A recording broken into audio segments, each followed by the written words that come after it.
Tudo bem, Roberto? Estamos recebendo o Roberto Correia, presidente da Cogecon, uma das maiores empresas hoje trabalhando com geração distribuída. Seja bem-vindo. Obrigado, Elisa. É um prazer estar aqui com vocês. Vamos conversar um pouquinho sobre a GD. Nós temos aí a abertura do Mercado Livre a partir de janeiro de 24, uma abertura ainda gradual, a gente sabe que ela vem aos poucos. Vamos conversar um pouquinho, será que a GD segue, a GD não segue? A abertura do Mercado Livre vai acabar com a GD? Boa pergunta. Essa é uma pergunta que me fazem quase todo dia, né? Porque a impressão que dá é que o Mercado Livre tem uma tarifa mágica e que ele vai fazer com que o preço caia e que a GD do dia para a noite ela deixe de existir, né? E a gente vê que não é bem assim, né? Primeiro, a abertura que a gente está tendo agora a primeira coisa que digamos assim, é você resolver um problema do setor. Porque hoje a gente tem o baixa tensão até 75 kW e depois você tem o média tensão a partir de 75 até 300 kW que ele está num limbo. Desculpa, até 500 kW, ele está num limbo. Por quê? Porque ele não pode ir para GD, é que ele não pode, a tarifa dele não compensa para GD e ele não pode ir para o Mercado Livre. Então a gente chama do famoso nem Mercado Livre, nem GD. Então hoje o que o Mercado Livre vem fazer é grudar na GD, né, em que você cria uma distinção muito simples. Cliente baixa tensão, consumidor baixa tensão, ele é geração distribuída, média e alta tensão, ele pode ir para o Mercado Livre se ele quiser. Então essa primeira abertura, num primeiro momento, o que ela faz? Ela corrige, né, um buraco que a gente tem no mercado e onde todo mundo vai passar a ser coberto.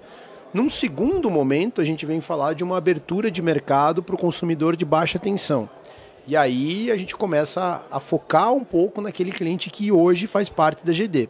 Mas mesmo assim, a gente precisa olhar isso com uma ótica diferente. Primeiro, para que isso aconteça, a gente precisa ter uma digitalização do setor elétrico, né? Todos os medidores eles precisam ser trocados por medidores digitais para que você tenha o Smart Metering, que é a medição instantânea, que é uma obrigação do Mercado Livre, né? Por aí você já criou uma barreira gigantesca, né? Nós temos mais de 70 milhões de unidades consumidoras e não é do dia para a noite que a gente faz essa migração. E quem pagaria por isso? Né? Exatamente. Quem vai pagar o custo? Exatamente. Depois disso, você ainda tem a adequação do sistema em si, né? Porque você tem que trocar o medidor, você tem que trocar o sistema de entrada e tudo mais. Você tem um custo de adequação, né? E depois disso, você ainda tem também as questões burocráticas. Não é simples você migrar para o Mercado Livre. Você tem que fazer uma conta na Bradesco Trianon, tem que fazer um cadastro na CCE ou se cadastrar num agente de comercialização que vai te cadastrar. Ou seja, está muito claro que o Mercado Livre do baixa tensão não é da casa da Dona Maria. O Mercado Livre de baixa tensão ele vai atender uma faixa do baixa tensão que está num limite do média tensão que talvez já esteja até no Mercado Livre, entendeu? Então, na verdade, claro que ele vai tirar uma fatia do mercado, mas é uma fatia que fique talvez na casa dos 10%, que é aquele consumidor que está num limiar de poder ir ou não, isso sem falar na questão de preço. Porque a partir do momento que o Mercado Livre encostar na geração distribuída, a gente vai começar a ter preço. Hoje, a geração distribuída compensa a transmissão e distribuição. O Mercado Livre não compensa tudo. Então, assim, além de a gente ter a questão de adequar e já separar que é para alguns, a gente vai ter que entender se financeiramente vai fazer sentido. Então, eu não vejo hoje que, de forma alguma, né, o Mercado Livre venha substituir a GD. Ele vai ser uma opção, tal qual como GD, e que aí, né, a mão invisível do capitalismo vai dizer quem vai e quem fica, mas de fato os dois mercados vão continuar, isso eu não tenho a menor dúvida. Nós temos uma questão também cultural, a gente conversava hoje de manhã, cultural no Brasil, é uma mudança muito grande. Sim. Você ter uma empresa que queira migrar para o Mercado Livre, tudo bem, ela vai buscar um consultor, ela vai buscar alguém que faça essa tramitação para ela. Agora, a Dona Maria, que a gente chama em casa, por causa de um desconto. Hoje eles estão falando em 30%, né?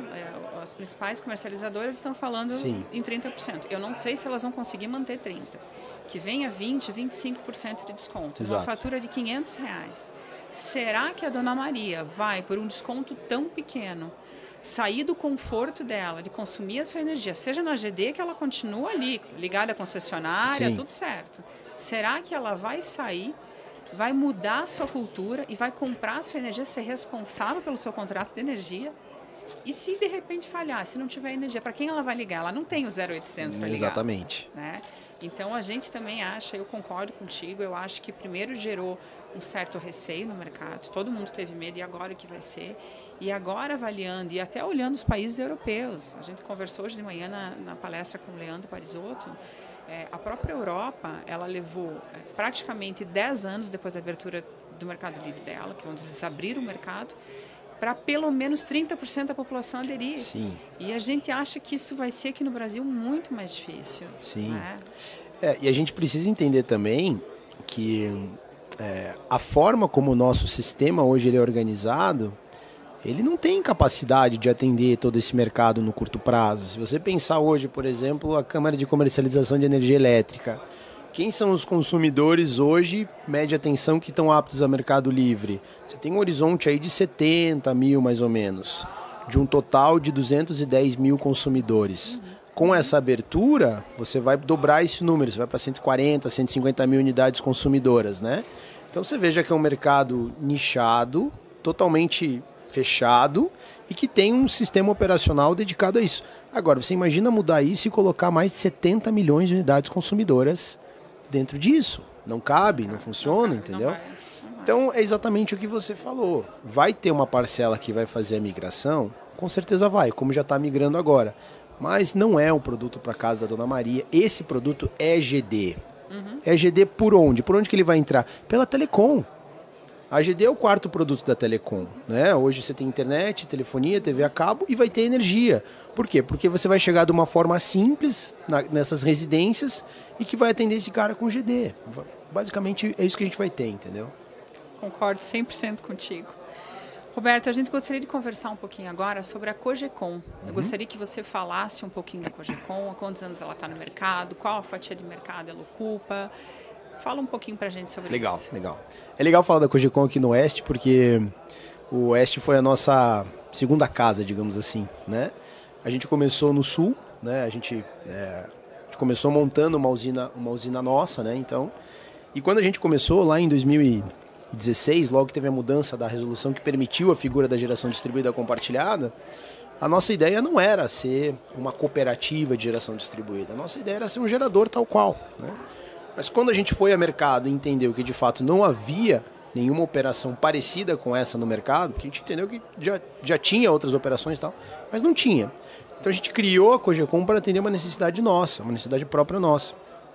E quando a gente começou a rodar, entendeu que o modelo de fato ele fazia sentido, né, do ponto de vista de que era um produto para o mercado, porque o mercado até então vivia do quê? De mercado livre, né, ou de alguns leilões de energia e tal, mas que tinha uma tarifa mais alta, que viabilizava outros projetos, a gente abriu esse produto para o mercado. E a gente entendeu que, para nós, fazia muito mais sentido como a Cogecon ser dono de quilowatt e não ser dono de usina.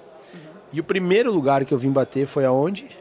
O Oeste de Santa Catarina. Então, assim, a nossa primeira usina, depois da nossa, eu lembro até hoje, CGH Ariranha, né, que está aqui no Oeste de Santa Catarina, e depois uma série de outras usinas vieram.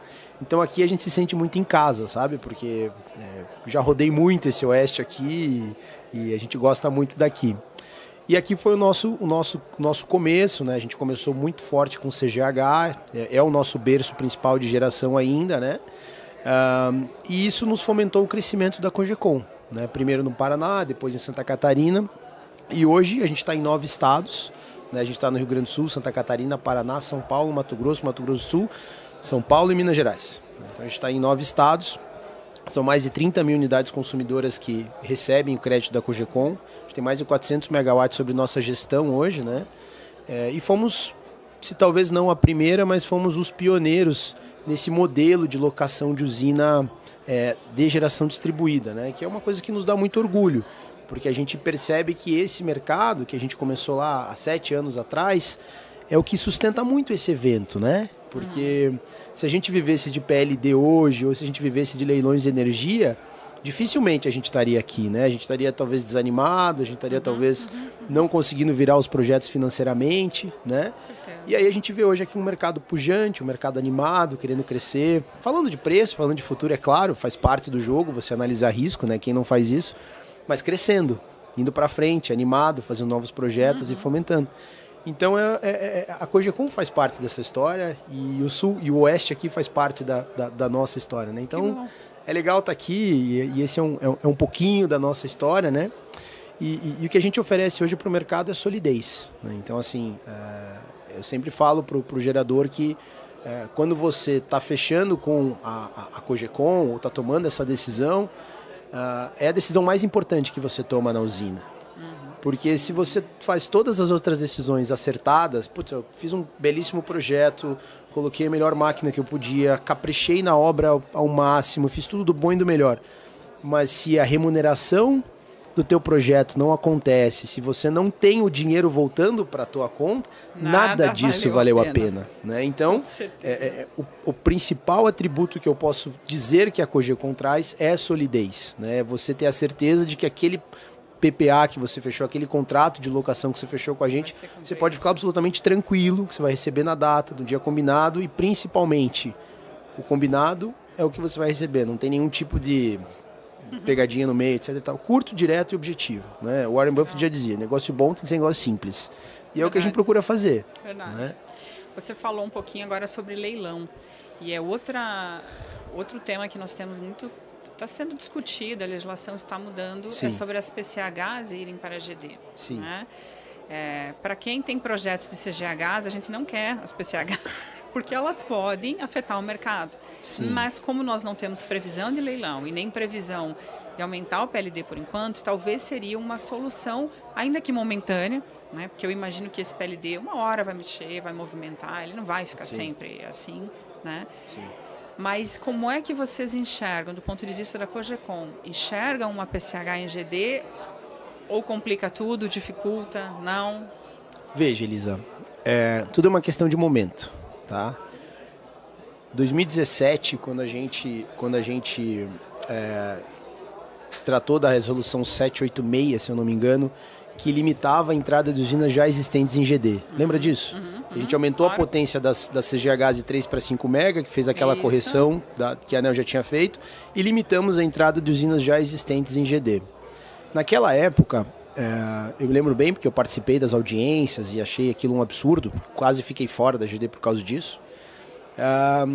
Havia uns 600 mega, mais ou menos, de projetos aptos, basicamente formados por CGHs, porque solar não tinha muito naquela época, que até então poderiam ir para a GD, e isso, segundo os números de mercado, causaria um abismo concorrencial, seria uma coisa que traria um desequilíbrio muito grande para o mercado. Pois bem, hoje temos 20 GB de GD em operação. O que são os 600 megawatts que a gente falou naquela época, né? Quase nada de tudo isso. 3%, né? Então eu diria que a PCH ela se enquadra exatamente nessa mesma ótica. Apesar do número que uma PCH traz em comparação com uma CGH ou até que as outras fontes de GD, ele ser muito significativo, a fonte hídrica na GD é quase que insignificante. A gente não consegue passar de 0,5% de participação na matriz hidrelétrica de GD. Agora, se você botar as PCHs que demoram para sair do papel e não saem milhares por ano, você vai talvez dobrar esse número, triplicar, quadriplicar esse número, que ainda continua sendo totalmente incipiente. E olha o tamanho do mercado que você movimenta se você faz isso. Então, assim, se você colocar na conta de prós e contras, você chega à conclusão de que botar as PCHs dentro da GD tem um impacto desse tamanho e que para o setor em si tem um impacto desse tamanho. Então, eu acho que faz todo sentido, né? Entendeu? Faz todo sentido. Você precisa criar um mercado para que essa fonte continue tendo viabilidade. E a GD é o único caminho, eu concordo contigo. A gente está tendo leilão de descontratação, quiçá contratar. Entendeu? Por enquanto a gente não consegue enxergar, né? Não. A gente conversa, mas ninguém consegue enxergar. Não. Tudo, claro, que causado pela GD, né? A gente sabe que a GD veio e ela veio com uma carga muito grande, talvez um excedente de energia, pelo menos por enquanto, e causou esse problema para as PCHs que acabaram ficando descontratadas e sem possibilidade de leilão. Ontem o Dr. Elvio foi claro, né? Ele esteve aqui ontem. Não tem. Bandeira nem se fala mais, entendeu? É isso aí. Não existe essa possibilidade. Talvez seja uma solução para as PCHs, pelo menos por enquanto. Porque se você não colocar elas num cenário que volte a ter viabilidade, aos poucos elas vão morrendo. E, poxa, você vai matar uma fonte que é lastro para o país, assim, né? A gente hoje é mais de 50% hidráulico ainda. A gente ainda depende muito da geração hidráulica. E a nossa matriz energética é uma das mais limpas e mais baratas do mundo, né? Então a gente vai abrir mão de continuar com isso porque o preço não viabiliza, né? Acho que não faz sentido. Enquanto os outros países estão buscando a limpeza da sua matriz energética, o Brasil já sai na frente disso, sempre foi. Exatamente. Né? A sua essência é uma energia limpa. E se a gente fosse fazer uma comparação, assim, vamos pegar o cenário mais otimista de entrada de PCH na GD, 1 giga por ano. O Brasil tem 13 GB de projetos cadastrados. Eu estou sendo absolutamente otimista nisso, né? Você sabe disso. 1 GB entra por mês de solar. Não é nada. Não é nada, é verdade. Entendeu? Então, é o famoso assim, por que não? É verdade. Então seguimos com a GD. Né? Ela segue firme, ela segue forte. E a gente acha que realmente a abertura do Mercado Livre ele vai impactar um pouco. Sim. Mas não vai, em momento nenhum, prejudicar efetivamente a GD. Exato. O nosso mercado, o setor de energia, ele vive passando por alterações, né? Quem vive o setor de energia sabe que sempre estão acontecendo alterações, a gente sempre está mudando, sempre tem coisas acontecendo, ele nunca está estático, né? E essa mudança nada mais é do que uma questão natural, uma adequação natural do mercado, mas que de fato não exclui nenhum mercado do cenário que já existe hoje. Então, continua de pé com certeza. Com certeza. Obrigada, Roberto. Obrigado, agradeço Elisa. muito a tua presença. Nós entrevistamos agora o Roberto da empresa Cogecon, nosso patrocinador também. Muito obrigada. Obrigado, Elisa. Prazer enorme estar aqui com você.